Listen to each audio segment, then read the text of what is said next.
আসসালামু আলাইকুম, কেমন আছেন বন্ধুরা? আজকে আমি দেশি মোরগ দিয়ে কাঁচামরিচ দিয়ে রান্না করছি। খুব কমন একটা তরকারি, একটু আনকমনভাবে। তো প্রথমে আমি মোরগটা ভালো করে ধুয়ে কেটে নিয়েছি। এখানে আমি আমার গাছ থেকে কাঁচা পেঁপে নিয়েছি, মাঝারি সাইজের 2টা নিয়েছি, 2টা আলু। এগুলো পরিমাণ মতো কেটে নিয়েছি আমার প্রয়োজন মতো। এখানে পেঁয়াজ বাটা, রসুন বাটা এবং কাঁচামরিচ বাটা নিয়েছি। সেই সাথে গরম মশলা নিয়ে নিয়েছি, তেজপাতা, এলাচ এবং দারচিনি। এখানে আছে হলুদের গুঁড়া, মরিচের গুঁড়া আর লবণ।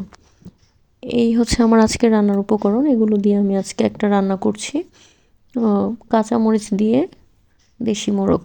তো আমি জানি না এটা কে কীভাবে রান্না করেন, আমি এভাবেই রান্না করি। প্রথমে ভালো করে কড়াইয়ে তেলটা গরম হওয়ার জন্য দিয়ে দিচ্ছি। রান্নার ধরন আসলে এক একজনের এক এক রকম হয়। ভালো করে তেলটা গরম হয়ে গেলে আমি সম্পূর্ণ কড়াইতে তেলটা লাগিয়ে নিচ্ছি, কারণ অনেক সময়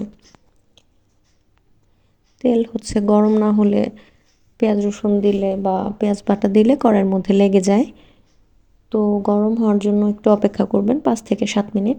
ভালোভাবে গরম হয়ে গেলে এর মধ্যে আপনারা পেঁয়াজ বাটা, রসুন বাটা এগুলো দিতে পারেন। আমি আগে গরম মশলা, যেটা তেজপাতা, এলাচ, দারচিনি, এগুলো দিয়ে দিচ্ছি। তো আগে ধুয়ে শুকিয়ে নেওয়া উচিত ছিল, কিন্তু আমি ভেজাটা দিয়েছি, তাই ছিটা আসছে হালকা গরম তেলে। সাবধানে থাকবেন। তারপর 4-5টা কাঁচামরিচ বাটা, আদা বাটা, রসুন বাটা এবং সব অন্যান্য যে গরম মশলা সব কিছু দিয়ে ভালো করে নাড়াচাড়া করে আমি এটা ভাজার জন্য 2 থেকে 3 মিনিট সময় অপেক্ষা করব। এখানে 5টা পেঁয়াজ দিয়েছি, রসুন দিয়েছি বড় বড় আস্ত 2টা। আপনারা আপনাদের স্বাদ মতো বা প্রয়োজন মতো কমিয়ে বা বাড়িয়ে নিতে পারেন।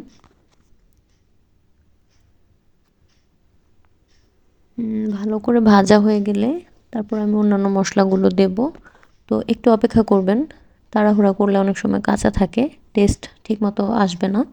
তো পর্যাপ্ত সময় নিয়ে রান্না করার চেষ্টা করবেন। এখানে কাঁচা মরিচ দিয়ে রান্না করাতে এটার কালার এবং ফ্লেভার দুইটাই কিন্তু খুব সুন্দর বের হয়ে এসেছে।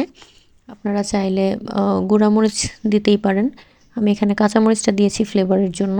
দেখেন কি সুন্দর কালার এসেছে। তো ঝোলটা একটু গ্রেভি হওয়ার জন্য আমি কিন্তু বাটা মরিচ বা বাটা পেঁয়াজ রসুন ব্যবহার করছি। আপনারা চাইলে কুচি করে পেঁয়াজ রসুন ব্যবহার করতে পারেন। তবে আমার কাছে মনে হয় এভাবে ঝোলটা রান্না করলে একটু টেস্ট বাড়ে। তো ভালো করে ভাজার জন্য আমি এখানে 5 থেকে 7 মিনিট অপেক্ষা করছি, এবং কড়াইতে যেন লেগে না যায়, তাই আমি কিন্তু বারবার নাড়াচাড়া করে দিচ্ছি। আপনারা চুলার আঁচটা মাঝারি রাখবেন, খুব বেশি বাড়িয়ে দিলে পুড়ে যাবে, আর কমিয়ে দিলে কিন্তু রান্না দেরি হয়ে যাবে, সময় নেবে বেশি। তো এখানে যেহেতু পর্যাপ্ত তেল আছে, এক্সট্রা পানি আমি প্রথমে দেইনি। তারপর আমি ভালো করে নাড়াচাড়া করে এটা ভালো করে ভাজা হওয়ার জন্য সময় নিয়েছি।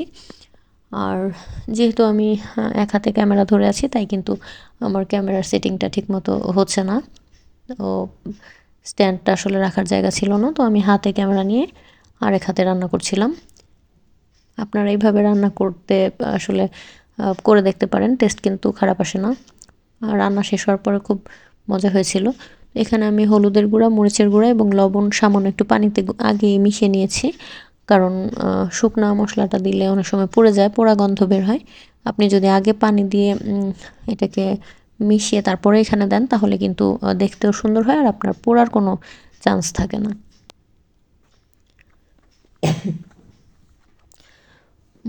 ভালো করে এখানে মেশানোর পরে আমি আরও 5 থেকে 7 মিনিট অপেক্ষা করব। আর খুব বেশি যদি মনে হয় যে লেগে যাচ্ছে বা পুড়ে যাচ্ছে, সেক্ষেত্রে আপনারা কিন্তু চাইলে হাফ কাপের মতো পানি দিয়ে নিতে পারেন। পানি শুকিয়ে গেলে আপনারা নাড়াচাড়া করে তারপর কিন্তু আপনাদের অন্যান্য যে রান্নার উপকরণগুলো সেগুলো দিতে পারেন। আমি এটাকে যথেষ্ট পরিমাণে টাইম দিয়েছি রান্নাটা যেন পারফেক্ট হয়। আহ, যেহেতু বাটা মশলা কড়াইতে লেগে যাওয়ার সম্ভাবনা আছে, আপনারা নাড়াচাড়া করতে থাকবেন, আর অবশ্যই চুলার আঁচটা মাঝারি আঁচে দিয়ে রাখবেন।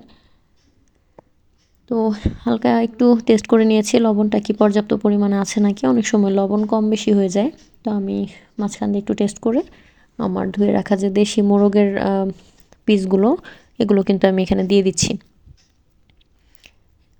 আপনারা চাইলে ফার্মের মুরগি যেটা বা দেশি মুরগি দিয়ে এটা রান্না করতে পারেন। আমি এখানে দেশি মোরগের মাংসটা নিয়েছি, আর মোরগের মাংসটা ভালো ছিল, খুব দ্রুত সিদ্ধ হয়ে গেছে। তো পরবর্তীতে আমি পেঁপে এবং আলু দিয়ে নিয়েছি অফ ক্যামেরা, এটা আসলে ভিডিও করা হয়নি।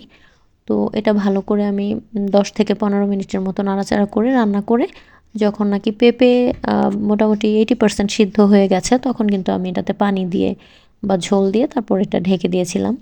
তো প্রথমে এভাবে নাড়াচাড়া করে একই পদ্ধতিতে আপনারা যদি রান্না করেন তাহলে কিন্তু টেস্টটা একদম অন্যরকম একটা পারফেক্ট টেস্ট আসে। আপনারা চাইলে এভাবে টেস্ট আনার জন্য ট্রাই করে দেখতে পারেন। তো 80% যখন পেঁপে সিদ্ধ হয়ে গেছে তখন আমি আমার পরিমাণ মতো পানি দিয়ে এটাকে কিন্তু ঢেকে দিয়েছি।